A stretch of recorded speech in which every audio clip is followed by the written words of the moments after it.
ఎక్కడికి పోతున్నాం? మేమంతా రాముల వారి కళ్యాణం జరుగుతుంది, గుడికి వెళ్తున్నాం. నువ్వు వస్తావా?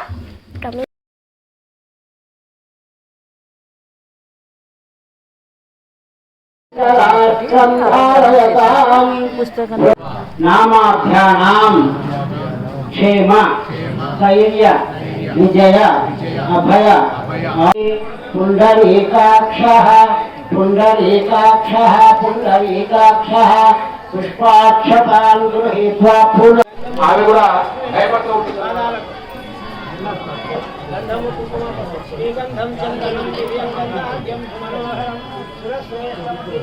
భయపడుతూ ఉంటుంది అనమాట.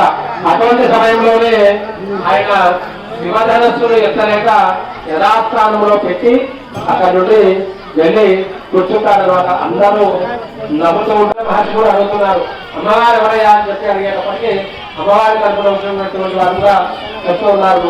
వారి యొక్క ప్రతాపాన్ని చూపిస్తూ ఉన్నటువంటి సమయంలో జనక మహారాజు అందరికీ అవకాశం ఇస్తారన్నమాట. అవకాశం ఇస్తూ చెప్తూ ఉన్నారు అనమాట. ఎవరైతే ఆ శివధనస్సును ఎత్తుతారో వారు తమ కుమార్తెను వివాహం చేసుకోవచ్చు అని చెప్పి స్వయంవరంగా జరుగుతూ ఉన్నది. అందరి చేతులు వచ్చి నమస్కారం చేసుకోండి.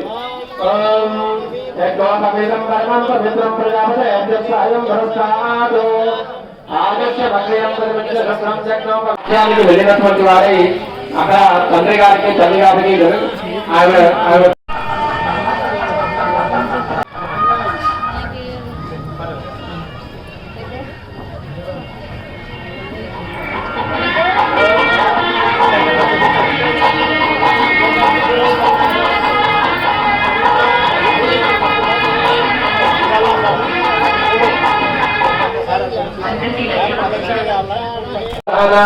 లక్ష్మీనారాయణస్య స్వావధాన